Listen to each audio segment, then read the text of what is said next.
que nos va a presentar al doctor Leandro Verdini, que en el día de hoy nos hablará de San José, educador de la fe de Jesús. Este es el 6º encuentro organizado por el Departamento Nacional, dependiente de la Conferencia Episcopal Argentina. Bueno, muchas gracias, Ana María. Es un gusto que nuevamente estemos compartiendo este ciclo de animación bíblica del año de San José.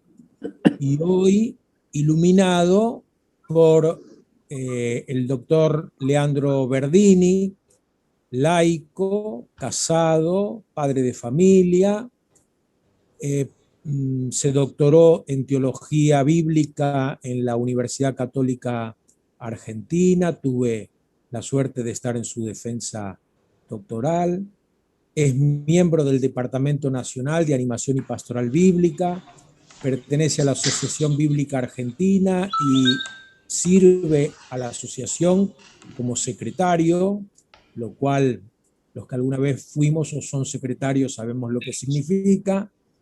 Es profesor de muchas materias, tanto en la Universidad Católica, en la Facultad de Teología, de Filosofía y en otras, en la escuela, en el Centro Bíblico Nuestra Señora de Sion, en la Escuela Bíblica Fray Mamerto Esquiú, en la Diplomatura de Biblia.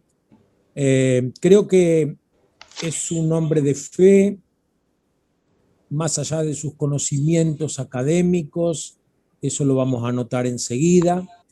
Le agradecemos mucho su disponibilidad y sobre todo porque Leandro ha tenido el dolor en estos días de perder la presencia física de su papá, víctima de COVID.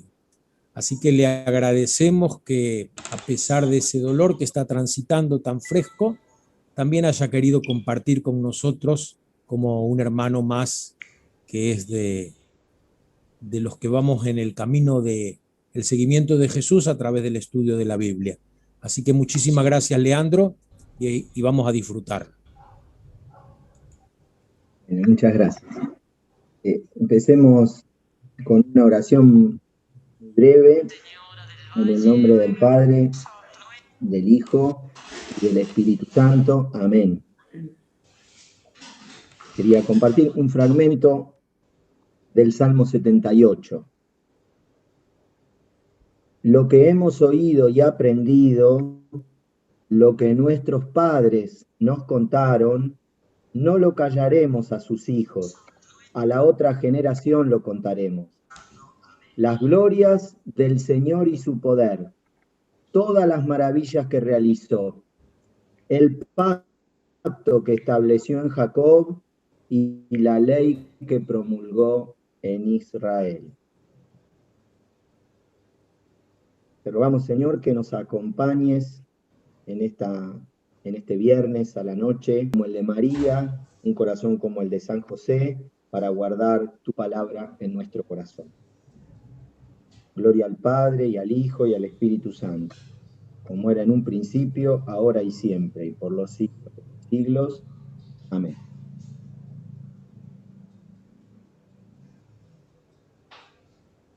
Muy bien.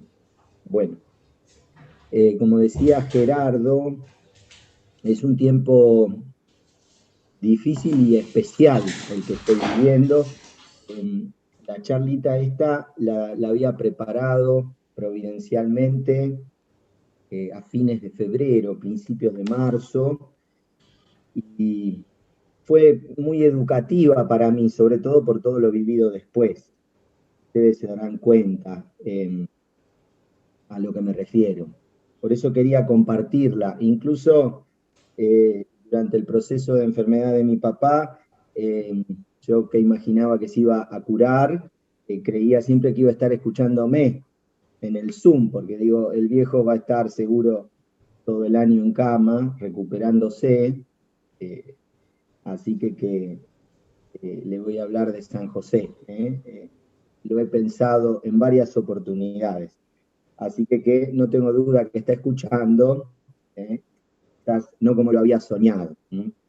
Bueno, Entonces, la voy a leer la charla, a pesar de que a veces puedo salirme del guión. A mí no me gusta mucho dar una charla leyéndola, pero para ser un poco más ordenado y sobre todo para no perderme, sobre todo por toda esta coyuntura que estoy pasando. Entonces, se llama José, educador de la fe de Jesús.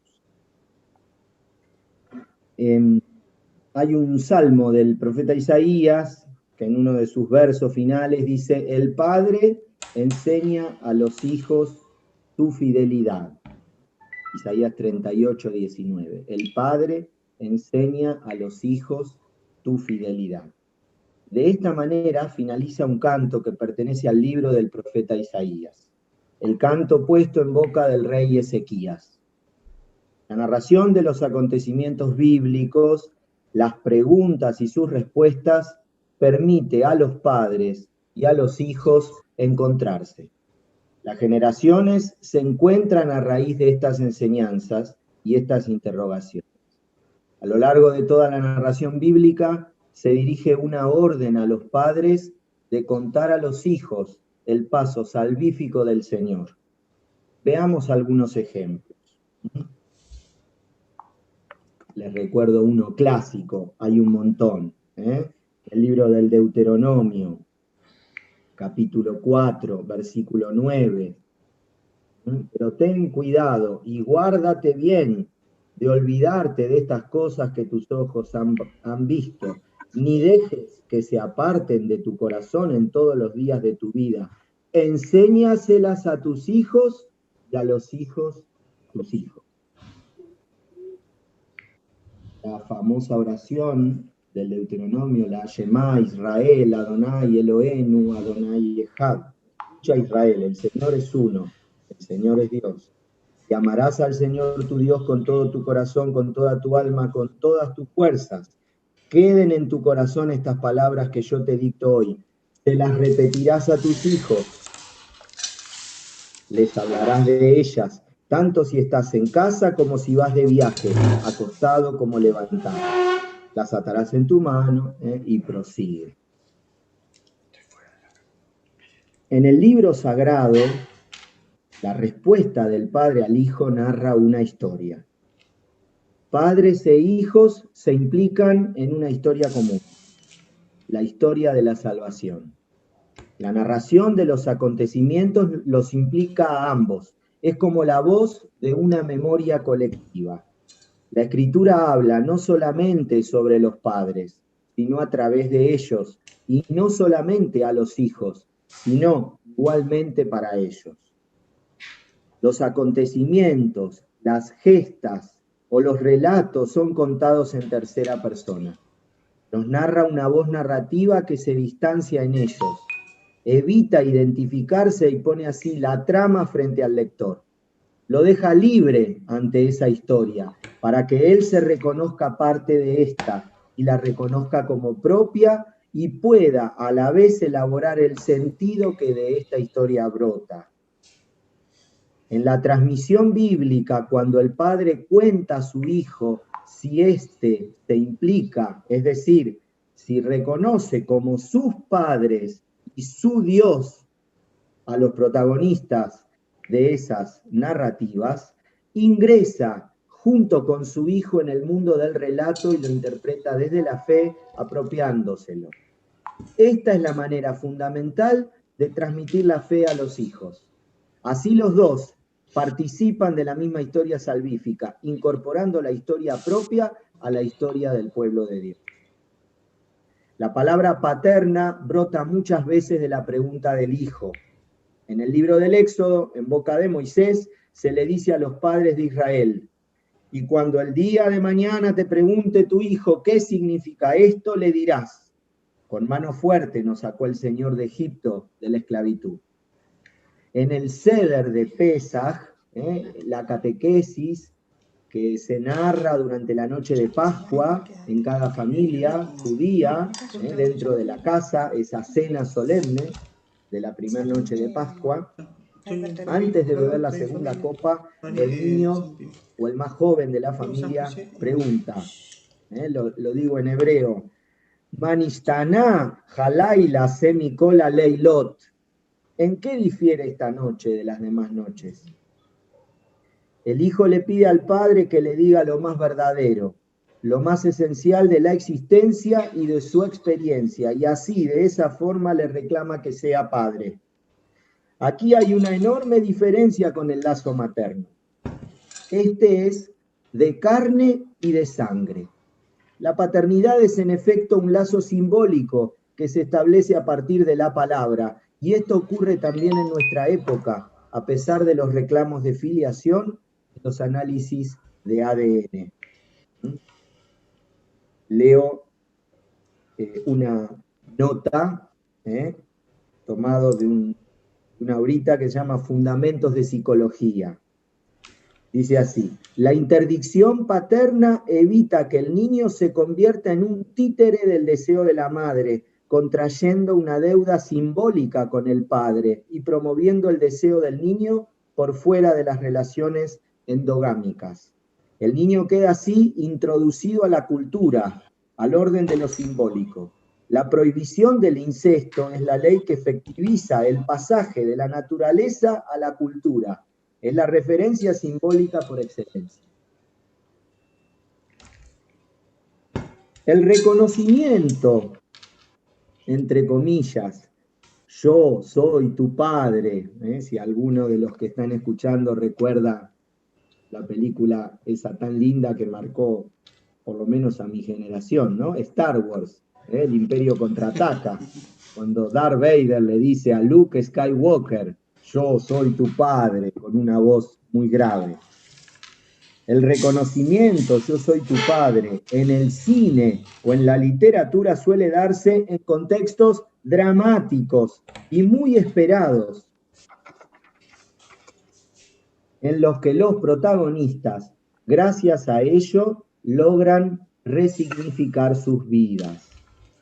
Entonces hay millones de escenas donde el cine o la literatura nos regala un encuentro entre un padre y un hijo. Yo quería compartir esta muy breve, una película bastante contemporánea de superhéroes, pero quizás los jóvenes se enganchen y la comprendan más y mejor.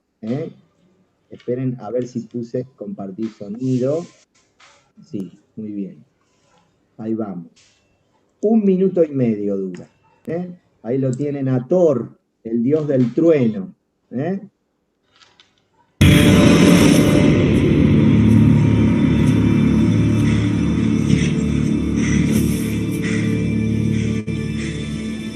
Aun cuando tenías 2 ojos, solo veías la mitad de las cosas. Es muy fuerte. Sin mi martillo no voy a lograrlo. ¿Acaso eres Thor, el dios de los martillos?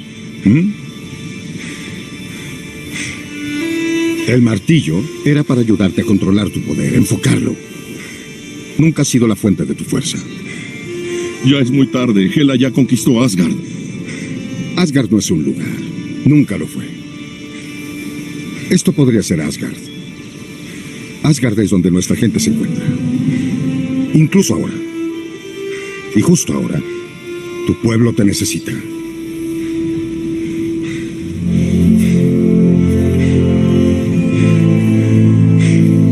No soy tan fuerte como tú. No. Eres más.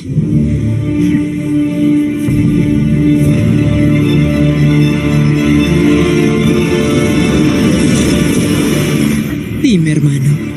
Dime de qué dijiste que eras Dios.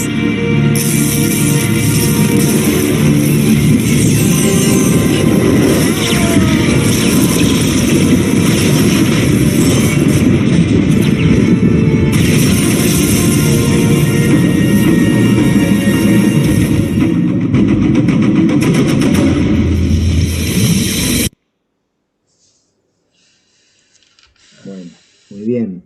Ahí lo teníamos a Thor, el dios del trueno.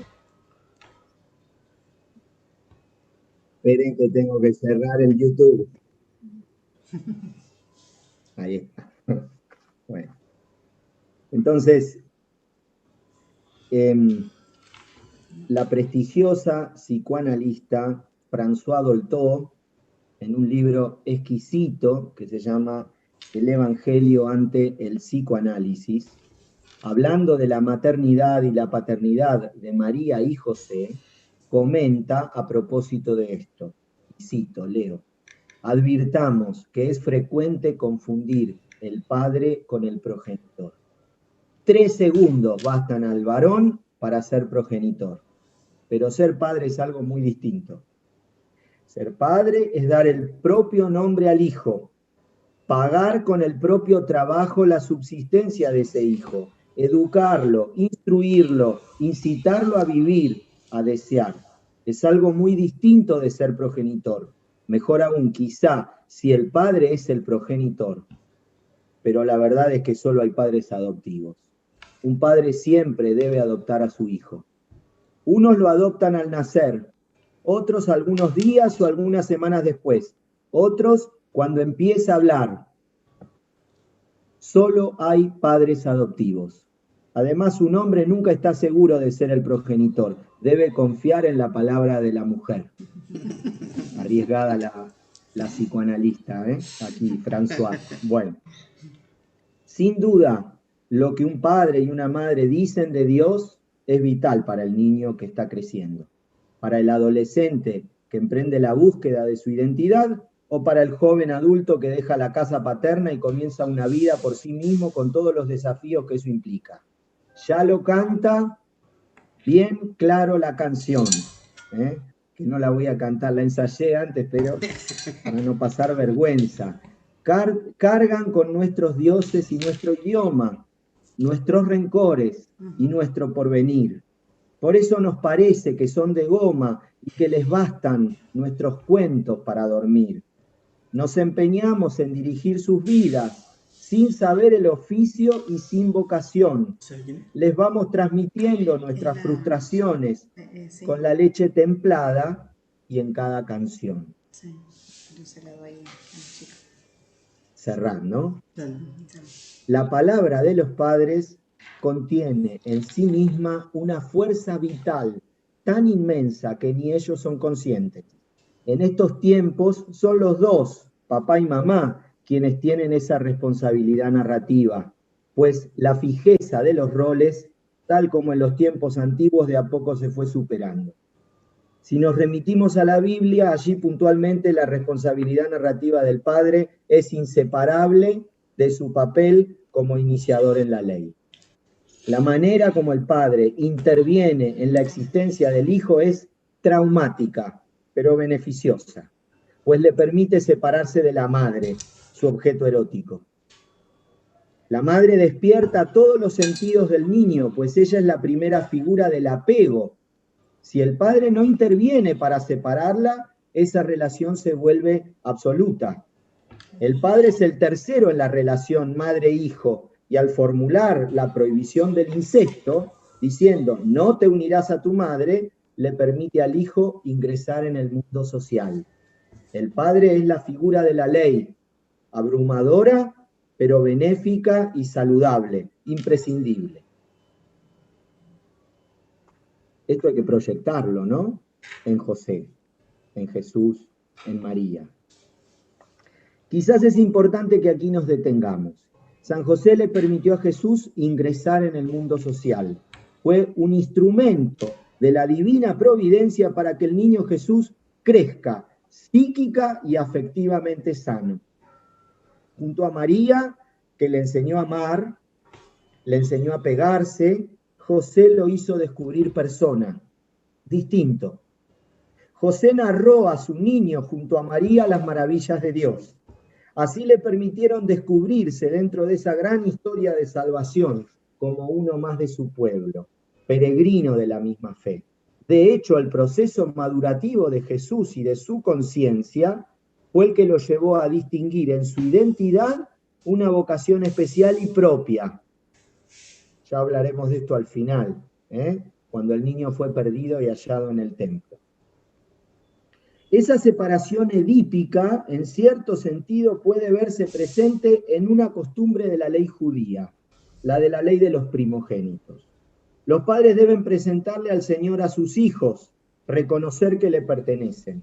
En el libro del Éxodo, capítulo 13, el Señor le pide a Moisés la consagración de los hijos. Pues léanlo. Igual algunos versículos les voy a leer ahora. Conságrame todo primogénito, todo lo que abre el seno materno entre los israelitas, ya sean hombres o animales, son todos míos, dice Yahvé.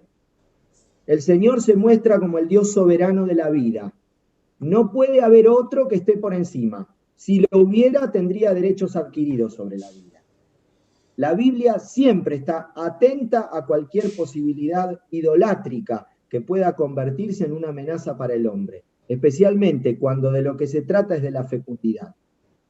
Por ello se expresa con claridad que el surgimiento de una primera vida es un acontecimiento que no le pertenece al hombre, sino a Dios. El hombre no puede apropiarse de los primogénitos, tampoco de su ganado.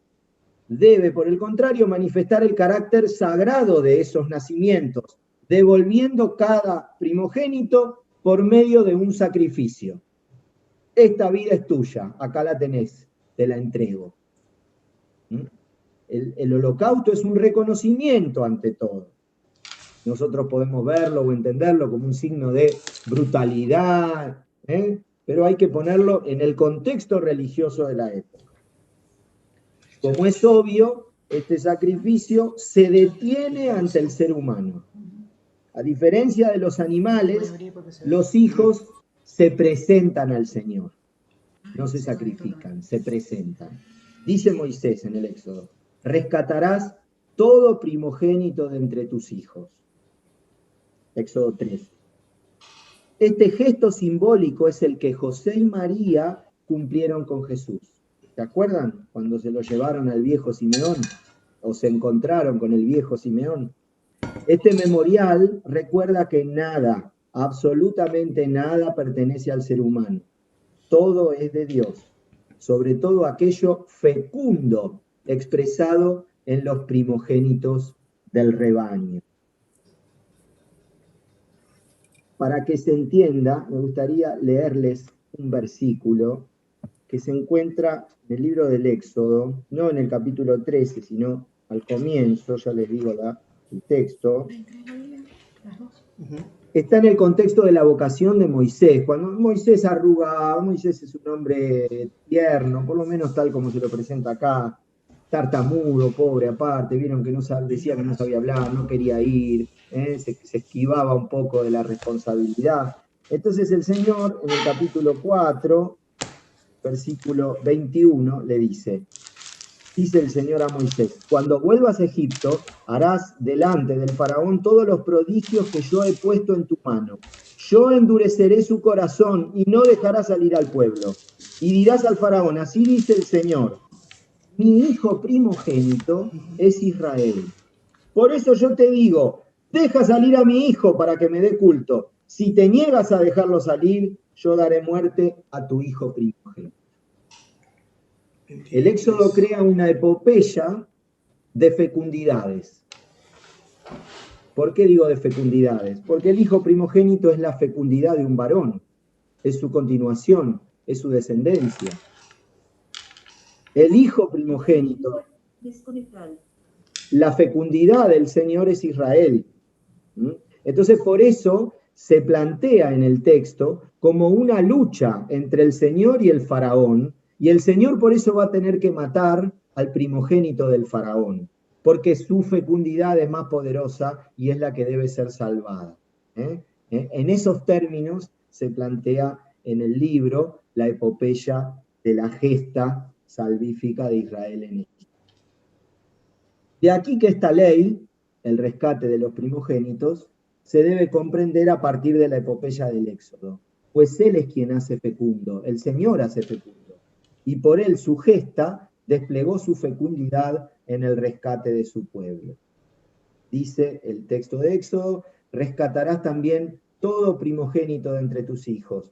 Cuando el día de mañana te pregunte tu hijo, ¿qué significa esto? Le dirás, con mano fuerte nos sacó el Señor de Egipto, de la esclavitud.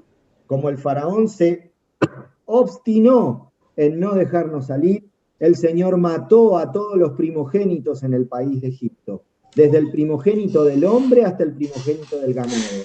Por eso yo sacrifico al Señor todo primogénito macho del ganado y rescato todo primogénito de mis hijos. Esto será como señal en tu brazo y como recordatorio en tu frente, porque con mano fuerte nos sacó el Señor de Egipto. Hasta aquí el texto. Por eso la fecundidad se encuentra en el Señor y sin Él nada podemos hacer. Esa es la verdad acerca de todos los hijos y para todos ellos, no solo para los primeros, también los segundos, los terceros, los cuartos. Todos son rescatados porque todos fueron salvados. Voy a tomar un poquito, perdón.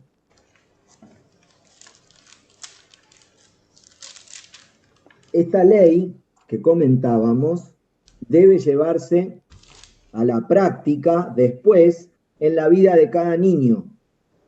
Hay un camino que el padre recorre con su hijo y nunca deben olvidar a quién pertenece toda vida. Frente al hijo que se interroga, que crece, se pregunta cuestiones cruciales para él, el padre se descubre a sí mismo como tal. Se descubre como único, como papá de ese niño. Nadie puede responder en su lugar. Ningún otro ser humano. Solo Dios, salvo Dios. En su infinita responsabilidad, el Padre tiene una cita con aquel que antes que nadie responde por el Hijo. Podríamos agregar a ello o explicarlo postrándonos junto al apóstol, como dice Pablo, delante del Padre, de quien procede toda paternidad en el cielo y en la tierra. Aquí, en esta responsabilidad, se encierra uno de los secretos bíblicos de la paternidad. La muerte del Padre, su aniquilamiento absoluto. Recuerden la parábola lucana, si no. La herencia solo se reparte en caso de muerte, y el descarado del hijo menor pidió a su padre la parte antes del tiempo. Padre, dame la parte de la herencia que me corresponde. Y lo mató al padre. Esta eliminación se realiza en realidad para que emerja el Padre. La Escritura lo enseña con una de las narraciones más escalofriantes, más maravillosas y sublimes, que si bien se encuentra bastante al comienzo, ocupa, según mi criterio, si la vida fuese un libro, las páginas finales de cualquier itinerario vital. De todas las preguntas que un hijo puede hacer a su padre, la que Isaac le formuló al viejo Abraham debe ser de las más desgarradoras que se pueden formular. El niño le preguntó: «Padre, ¿qué pasa, hijo?», respondió Abraham. «Aquí están el fuego y la leña, pero ¿dónde está el cordero para el holocausto?».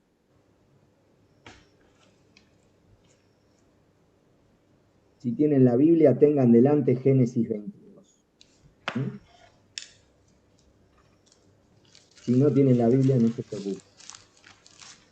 La cuestión es que el Señor le tendió una trampa al pobre viejo. Los lectores somos de entrada avisados de semejante trastada.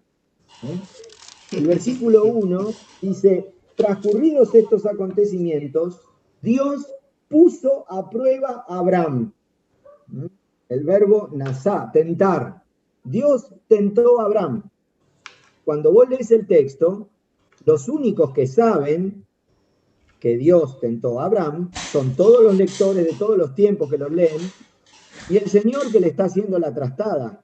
Pero el viejo Abraham no lo sabía.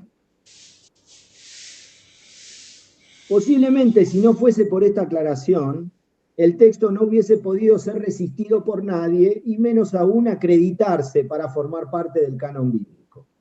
El Señor le pide a Abraham que le ofrezca lo que más ama, su único hijo, Isaac. Hago una nota. El autor se adelanta en el mundo del relato a lo que luego en el Éxodo será la ley de primogenitura que hablábamos antes. Lo hace mediante la prueba, pero aplicarla a un ser humano contradice a la vez la ley de rescate. Ustedes recuerdan que en ese texto el Señor le va a pedir que Abraham ofrezca en sacrificio a su hijo Isaac. Aunque justamente al final eso no se consume. Camino al monte Moria, cuando ya suben solo los dos, Isaac realiza a su padre la consulta. La respuesta de Abraham pone a Dios en su lugar, en su eminente y providente lugar. El viejo Abraham le respondió: Dios proveerá el cordero para el holocausto, hijo mío. Dios proveerá el cordero para el holocausto. Abraham respeta la libertad de Dios, quien como le plazca proveerá. La respuesta de ninguna manera debemos entenderla como evasiva. Allí se expresa la obediencia máxima de Abraham al Señor. Él lo reconoce soberano, pues no le antepone nada por encima, respeta el mandato y a la vez está profundamente esperanzado, pues en medio de la oscuridad lo reconoce providente, pues él anhela que el cordero no sea mi hijo Isaac, quien por eso mismo avisó a los servidores antes. Abraham, antes de subir a la montaña, le dijo a los servidores: yo y el muchacho iremos a hacer adoración y volveremos. La paternidad de Abraham no excluye la libertad de Dios. Le deja todo el espacio a su paternidad y providencia, de la cual es solo signo. Abraham así entrega a su hijo a Dios, lleno de fe y esperanza. Él renuncia a reservarse a su hijo y a la promesa que hay sobre él para otros. Ustedes piensen que el Señor, el descarado del Señor, lo fue a buscar al pobre viejo a Ur de Caldea, lo hizo dejar todo su pasado para que vaya detrás de una promesa de descendencia que esperó toda la vida y que cuando la tuvo en sus manos, el Señor se la pidió: ahora devuélvemela, es mía, no es tuya. Lo aplastó el Señor Abraham.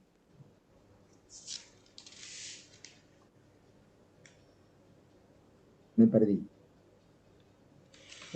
Acá está. Abraham así entrega a su hijo a Dios, lleno de fe y esperanza. Él renuncia a reservarse a su hijo y a la promesa que hay sobre él para otros. Al dejar a Isaac en el altar de Dios, lo deja en manos de su propia libertad. El viejo bajó solo del monte. El versículo 19 de este relato, cuando finaliza, dice: volvió Abraham al lado de sus mozos y emprendieron la marcha juntos hacia Berseba. Abraham se quedó en Berseba. Y no dice nada de Isaac. Isaac bajó por otro camino. El Señor lo dejó a Isaac, Abraham lo dejó a Isaac en el altar del Señor y en manos de su propia identidad y de su propia libertad. Vuelvo a la misma hermosa canción. Nada ni nadie puede impedir que sufran, que las agujas avancen en el reloj, que decidan por ellos, que se equivoquen, que crezcan y que un día nos digan adiós. El relato de Génesis 22 es, en verdad, el relato etiológico de toda paternidad. Todo padre está llamado a subir la montaña donde Dios provee. No hay una bendición más espléndida en la Escritura que la que el Señor le dice por medio del ángel a este pobre viejo después de este signo. El ángel del Señor lo llamó a Abraham por segunda vez desde el cielo y le dijo: por mí mismo juro. El Señor jura por sí mismo. Es la única vez que jura por sí mismo. Por mí mismo juro, dice el Señor, que por haber hecho esto, por no haberme negado a tu único hijo, yo te colmaré de bendiciones y acrecentaré muchísimo tu descendencia, como las estrellas del cielo y como las arenas de la playa. y se adueñará tu descendencia de la puerta de sus enemigos. Por tu descendencia se bendecirán todas las naciones de la tierra en pago de haber obedecido tu voz. Abraham va a tener hijos como las estrellas del cielo y como las arenas de la playa. Sin lugar a dudas, a San José le tocó también subir esa misma montaña. Los relatos bíblicos sobre él, como todos saben, son muy escuetos, pero a pesar de ello tenemos la convicción que nos ofrecen todo lo que necesitamos saber, como dice Dei Verbum, para nuestra salvación. A partir de los relatos con que contamos, quisiera precisar brevemente, no falta mucho, ya termino, 3 circunstancias que nos ayudan a pensar cómo José, el padre nutricio y providente, también tuvo que subir el monte Moria para poner a su hijo Jesús en las manos de Dios. En aquella noche en que planeó abandonar a su prometida por estar embarazada, se corrió con discreción para cuidarla. Y si bien sabía lo que la amaba a María y de lo que ella era capaz, soltó a María, la dejó libre y se durmió, se abandonó, triste por cierto, dando lugar a Dios y a su proyecto. Primera circunstancia. Segunda, cuando joven su hijo no fue visto por 3 días, lo buscó angustiado hasta que lo encontraron con su esposa en el templo. Seguramente allí comprendió, y cito el texto, que es necesario que esté en la casa de mi padre. Allí Lucas utiliza un verbo medio raro, un verbo impersonal, el verbo dei, que aparece en varias partes en la obra de Lucas, también en los Hechos, pero sobre todo en el Evangelio. En la obra lucana este verbo tiene connotaciones muy peculiares. Naturalmente no se excluye la referencia a una necesidad, es necesario, a una necesidad de tipo abstracto, casi óntico. Pero no es eso lo principal. Lo verdaderamente lucano es el carácter histórico salvífico del impersonal dei, de este verbo. El designio de salvación, la voluntad del Padre, centrada en la personalidad histórica de Jesús. Tiene que cumplirse. Es algo que tiene que cumplirse. Lo leíamos la semana pasada en el Evangelio de los discípulos de Maús. Recordarán la pregunta del millón que Jesús le hace a Cleofás y a su señora cuando van camino a Maús, después de que le comparten toda su pesadumbre, porque nosotros esperábamos que fuese Él el que nos liberase. El Señor ya medio cansado le dice, no era necesario, ahí aparece de nuevo este verbo, el edei, no era necesario que el Mesías padeciera estos sufrimientos para entrar en su gloria, dando a entender que era algo que tenía que realizarse, porque era una cuestión salvífica. Bueno, ahí el pobre José tuvo que morir a su deseo de cuidar y tener a su hijo. Y la madre es la que le pide explicaciones, porque es la del apego, ¿no? Como decíamos. Vos tenés que estar conmigo. No, yo tengo que estar en la casa de mi padre. Bueno, segunda circunstancia. Tercera, finalmente, a lo largo de todos los evangelios podemos ver a Jesús, el hijo del carpintero, o también el hijo de José, así lo llaman, Mateo, Juan. Al hijo del carpintero y al hijo de José lo vemos abrazar el proyecto del Padre para sí, respondiendo con obediencia y generosidad absoluta en la entrega de su propia vida. Nos cuenta la carta a los Hebreos que aunque era hijo, aprendió la obediencia a través del sufrimiento y de ese modo alcanzada la perfección, se convirtió en causa de salvación eterna. Jesús logró formular en una palabra un legado para toda la humanidad. La ternura más inaudita con la que un hombre se ha relacionado con Dios nos viene por Jesús, nos viene por Él. Jesús nos enseñó a decir una palabra que ningún otro mediador, profeta, patriarca, juez, sabio, ningún gurú, nadie dijo ni dirá nunca. Jesús nos enseñó a llamarlo Abba, incluso en las situaciones más aplastantes. El Evangelio de Marcos hace aparecer esa palabra en el huerto de Getsemaní. Abba, Padre, todo te es posible, aparta de mí este cáliz, pero que no se haga mi voluntad sino la tuya. Ya no podemos dudarlo. José lo ayudó a madurar su entrega confiada y obediente. Jesús, en el buen José, encontró el sacramento de Dios Padre. En la ternura de José, a quien también seguramente de pequeño en arameo lo llamaba Abba, papá, Jesús aprendió a decirle a Dios, papá.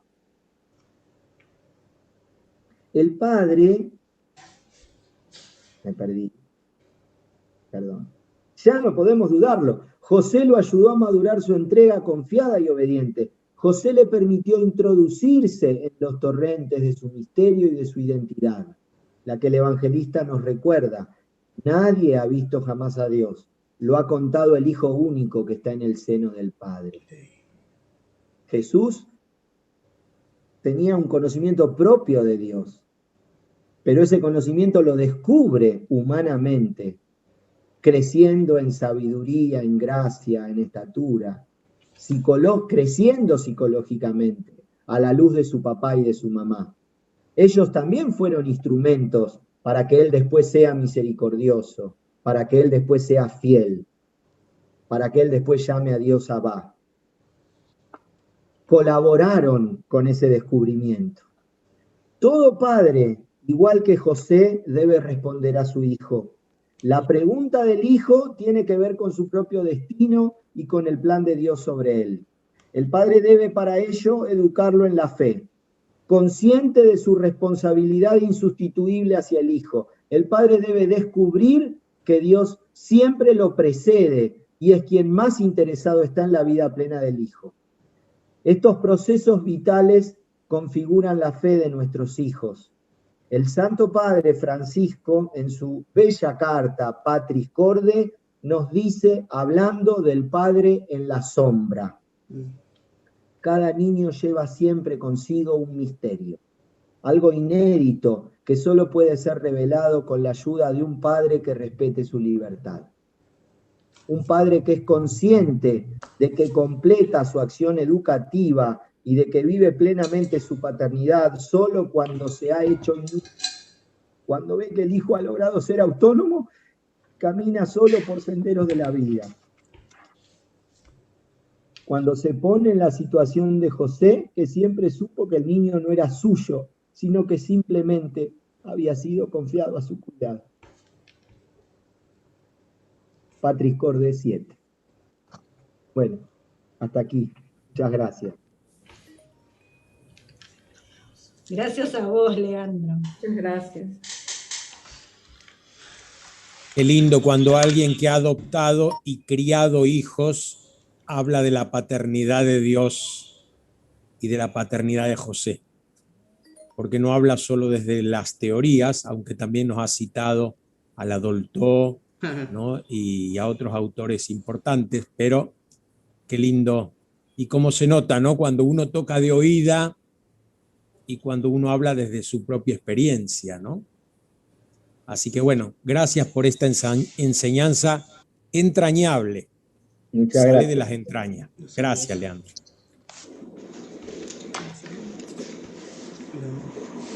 Muy lindo, muy bueno, muy bueno. Bueno. Bueno, si tienen alguna pregunta, para las alabanzas mejor otro día. ¿Alguna pregunta que sirva o que aclare? quizás ustedes esperaban, yo mismo salió así, por eso les decía que, bueno, me la regaló el Señor. Ustedes esperaban que yo capaz recapitule, bueno, cómo José lo fue educando a Jesús en la ley, en esto, y todas esas cosas son ciertas y verdaderas. ¿Sí? Claro. También. Bien. Desde cómo agarrar el martillo y armar una mesa, una silla en la carpintería, a cómo vivir la fe judaica o a cómo ser una buena persona en la sociedad. También José dejó su puño, su huella en la vida de Jesús, en todos esos aspectos cotidianos. Lo digo por el título, ¿no?, que les planteé, José, educador de la fe de Jesús.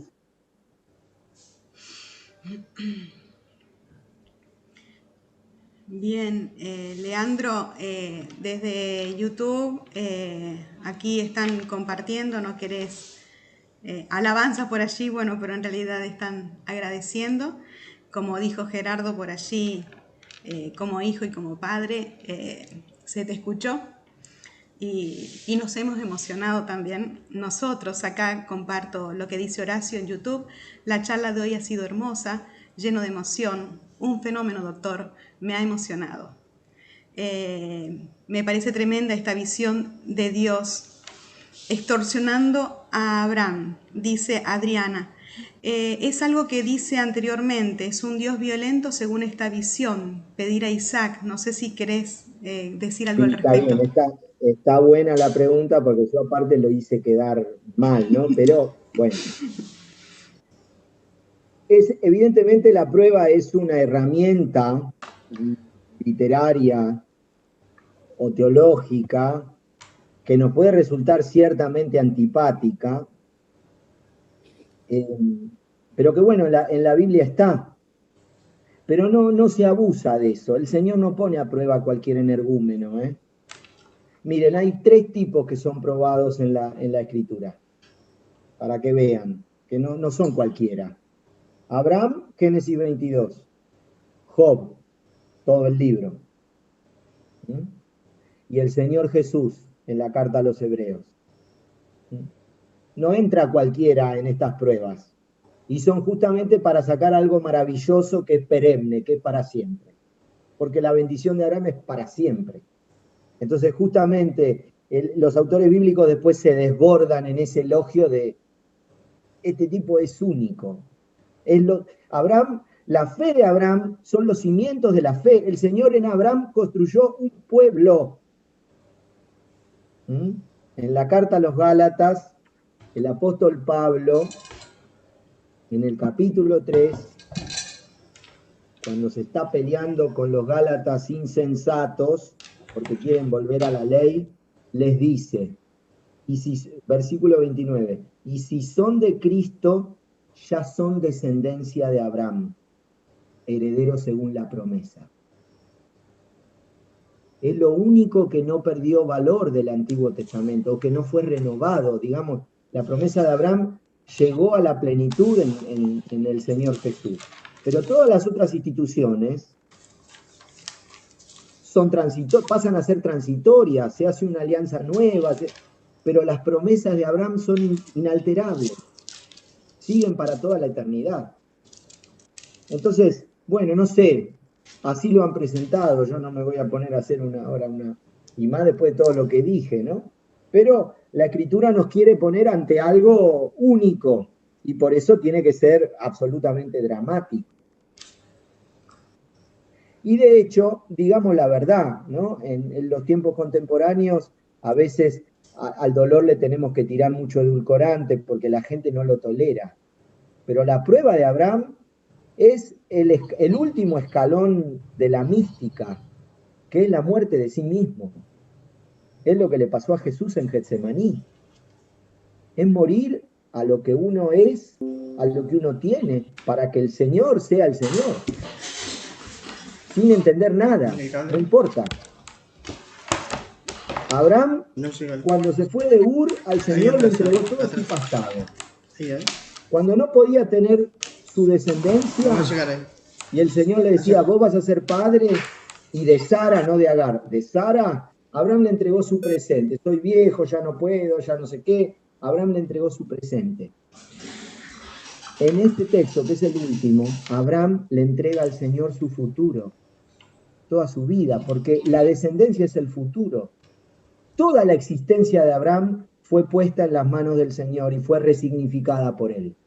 Abraham murió a su pasado, a su presente y a lo más difícil de todo, a su futuro. Y por eso el Señor lo levantó y lo puso por encima de todo. Por mí mismo juro, dijo. Entonces ven que esto es algo, hay que tener mucho cuidado. Ojo con sacar conclusiones inapropiadas de acá.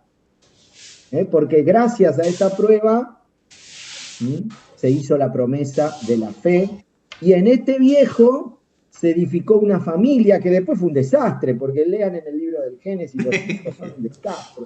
Isaac después es un desastre, Jacob se manda las 1001, los hijos de Jacob se matan entre sí, son un desastre. El pueblo de Israel lleno de desastre, pero él necesitó la fe de alguien, duro, fuerte, sólido, que se entregue absolutamente en él, porque si no, no se puede edificar la casa si no hay cimientos. La fe de Abraham son los cimientos. Por eso hay una prueba.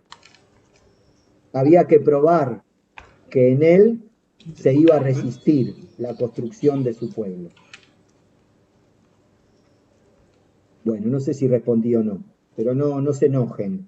Estas ambivalencias son comunes en el Antiguo Testamento, hay que tolerarla, no hay que enojarse, porque son ambigüedades que forman parte de la vida también. Eso no quiere decir que Dios no sea como lo contó Lucas en el capítulo 15 de la parábola, pero la vida tiene momentos duros y difíciles.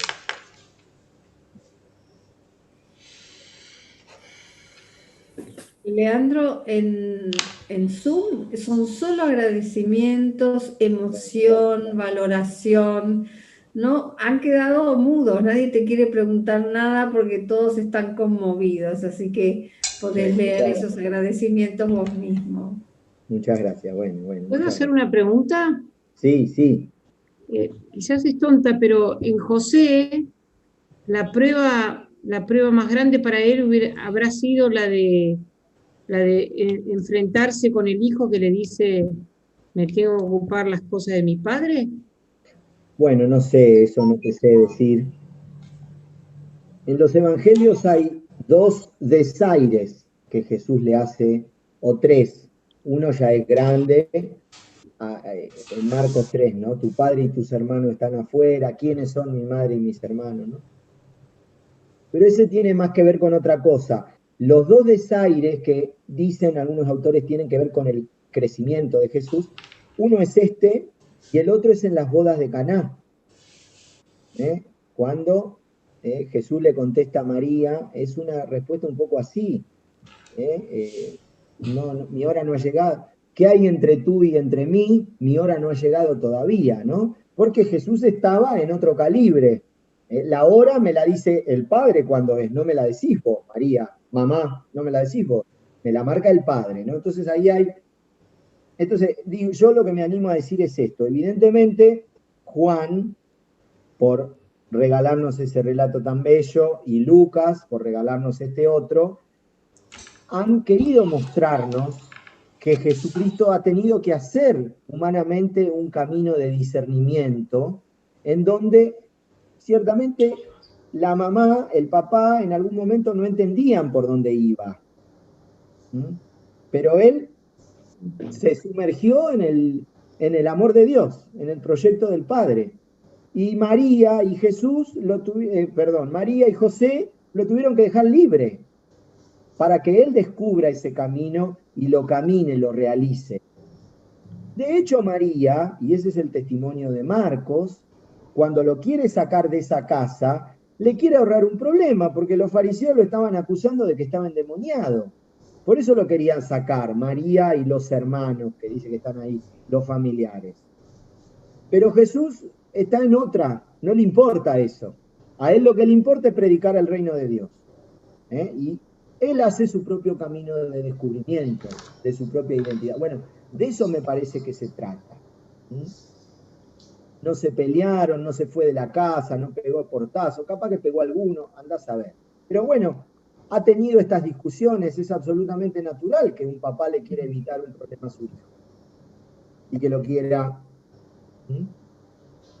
Bueno, el Señor dice, yo tengo que caminar este camino, no me jorobes. Bancátela. Moría tu yo. Déjame equivocarme, si me voy a equivocar. El Padre Dios es el que me lo está poniendo en el corazón. Bueno, me parece que se trata de un proceso humano de ese tipo, que no podemos negar. Porque, repito, Jesús crecía en sabiduría, que es su psique, su psicología toda, en gracia, que es su relación con Dios, humana, y en estatura. Entonces maduró. A veces tenemos una imagen muy estática, ¿no? De Jesús. Pero bueno, tuvo que madurar. Tuvo que madurar este proyecto. Y José con él. José también su paternidad. José con él. Sí, absolutamente. Sí. Porque aparte lo que él estaba viviendo no era conocido por nada ni por nadie todavía. María y José no tenían por qué saber. Para ellos también era buena noticia el Evangelio. Era algo novedoso. Y María guardó todo en su corazón y fue despacito, despacito. Claro. Pero ves, a veces nosotros de eso tenemos una imagen absolutamente hermosa, ay María, como nos imaginamos una señorita hermosa que guarda cosas lindas en su cajita de música. No, María guardaba dolores, guardaba incomprensiones también. Acuérdense que el viejo Simeón le dijo que una espada iba a atravesar su corazón. Lo tuvo que guardar y hasta que lo vivió y se la sabía la que le venía.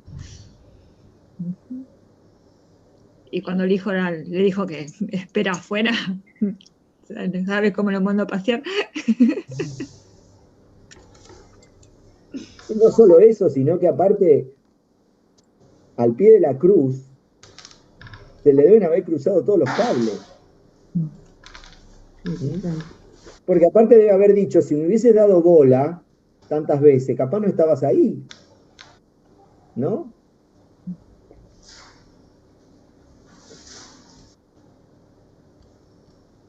Era grande en serio María, no es joda cuando decimos eso, pero era grande por el corazón profundamente humano, profundamente creyente. Por eso es madre de todos nosotros. No es joda, la maternidad de María no es joda, en serio, es algo muy serio. Lo último que Jesús deja en la cruz antes de morir es a su madre como madre nuestra. Se despoja absolutamente de todo. Podría habérsela quedado, se moría y era mi madre, y no era madre de todos ustedes. Entonces es un acto de profunda, es un acto salvífico, es un acto de profunda grandeza. Tanto para ella, porque no entiende absolutamente nada, como para Jesús, al entregárnosla. Y le deja la responsabilidad de su nuevo hijo, de Juan. De acá tenés madre y acá tenés hijo. Yo me voy con el padre y vos seguime lo que tenés que hacer. A vos te falta todavía para que te venga a buscar.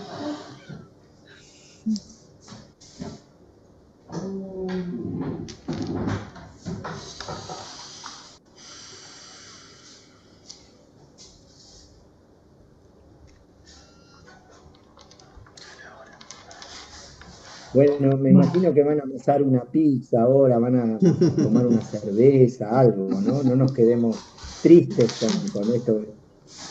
Hay que comer algo rico, que estamos en Pascua aparte.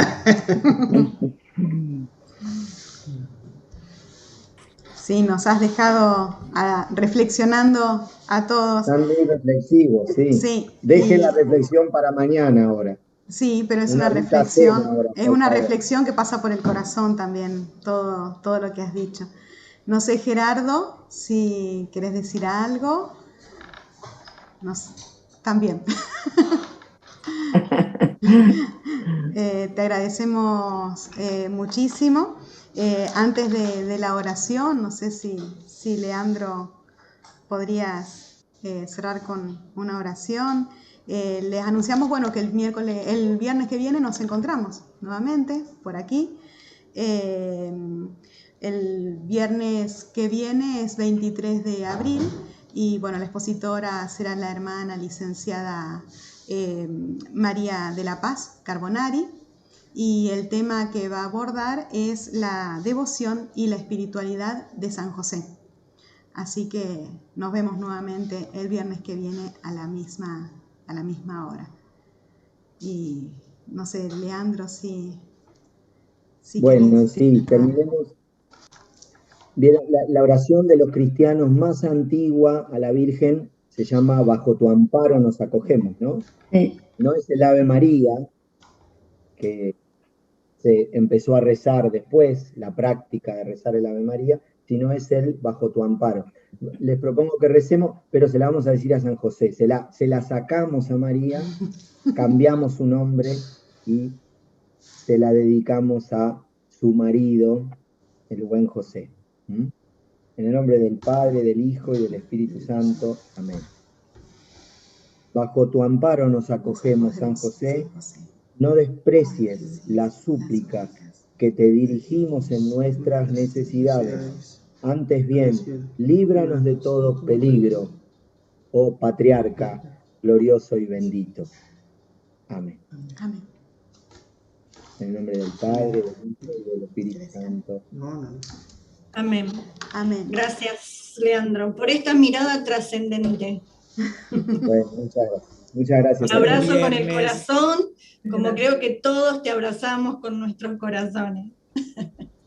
Muchas gracias. Gracias, hasta el viernes. Hasta la próxima. Gracias, Leandro. y Gracias, gracias, Leandro. Ricardo. Abrazo. Gracias. Hasta luego. Gracias. Chao, hasta el viernes. Hasta el viernes que viene, por este canal. Es el mismo link.